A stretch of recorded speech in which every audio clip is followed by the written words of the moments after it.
Hello everyone. As I mentioned, this season we will be expanding borders, not only highlighting great things here in Chino and Chino Hills, but also amazing and rather attainable places nearby. Well, today is one of those episodes. Welcome back to Chino and the Hills Secrets Exposed. Hi, I'm your host, Thomas Ryan, and today we're taking you along on a spontaneous overnight trip to Lake Arrowhead with my family. When you live in Chino or Chino Hills, so close to the mountains, and snow is in the forecast, you make it happen.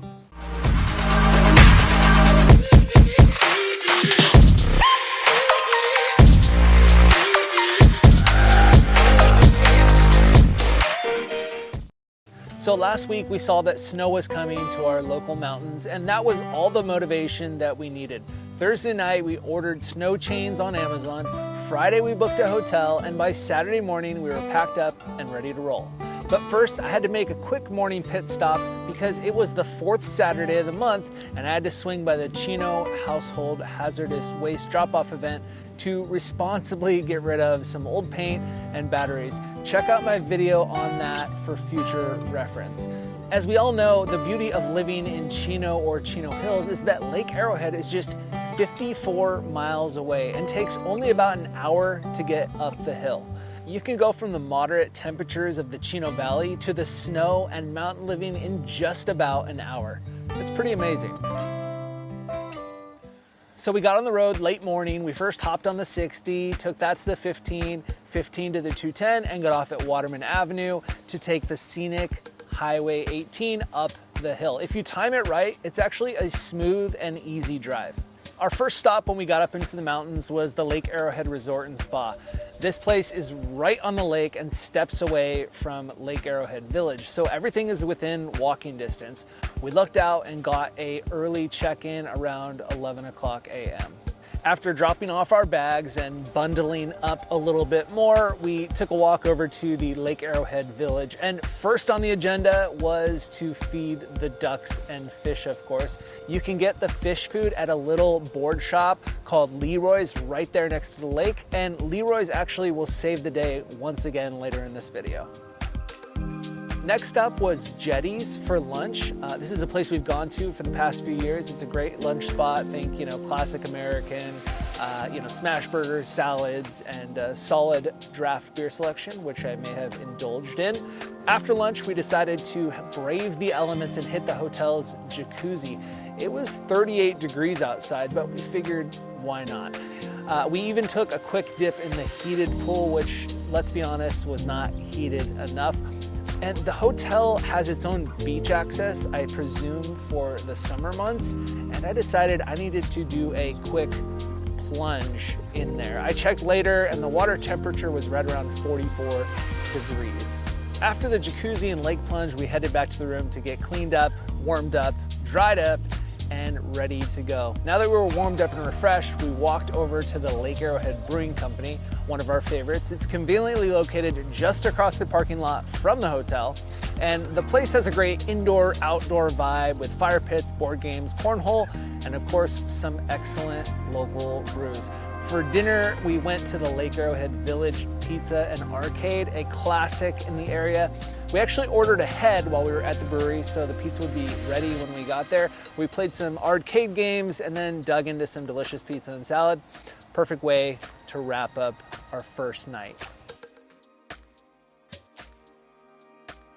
Back at the hotel, we called it an early night, hoping to wake up early in the morning to some fresh snow. And sure enough, just as forecasted, right around midnight, it started falling. We even woke up in the middle of the night to watch the snowflakes drift down first over the lake. Before the sun rose in the morning, I was up for a workout, and the hotel had a nice fitness center and spa, but I've actually never ran in the snow, and quite frankly, I haven't been in snow throughout my life in general, so I decided I was going to take the opportunity to get out for an early morning running through the snow. Now, fortunately enough, the plows had been out overnight, so the streets weren't too heavily covered, but it was definitely a cautious trudge through the white stuff. Once I got back to the room from my run, my family was up and ready for breakfast. we headed over to the village yet again to Belgian Waffle Works. It's a cozy spot, again, right on the lake, and it just so happened to be right in front of where we had fed the ducks the day before, who, crazily enough, were just chilling there in the water in the snow, totally unbothered. After we finished up a yummy breakfast, here's where our problem ensued. Our oldest, our 5-year-old, actually didn't have proper snow boots. Just walking to breakfast left his socks and shoes soaked and his feet freezing. Luckily enough, Leroy's prevailed. We waited for them to open and they saved the day again. We found some affordable boots, geared him up, and we were finally ready to play in the snow. We had grabbed a sled at the CVS earlier that morning and set off to find a good spot to play. We ended up in what looked like an old park up against the lake at the far end of the village shopping area. It was all fresh, untouched snow, and we were even able to find a small slope to sled down. However, the snow wasn't quite deep enough for me. I took the sled down just one time, sunk in the 2-inch deep snow, and took a tree root to my tailbone.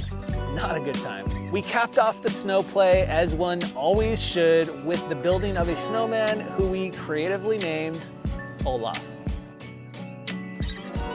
Back to the hotel we went, we thawed out, packed up, and took advantage of a late checkout. By noon, we said goodbye to Lake Arrowhead and started the drive home. At this point in the weekend, chains were required for cars heading up the hill into town, but with our 4-wheel drive, we did not need them on the way down. The roads were wet but not icy, making for a smooth, slow, and safe descent.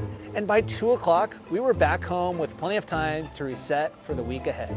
This trip was totally spontaneous, and that's what made it so great. The forecast lined up, our schedule was open, ironically enough, and we just went for it. And that's one of the best things about living here in Chino or Chino Hills.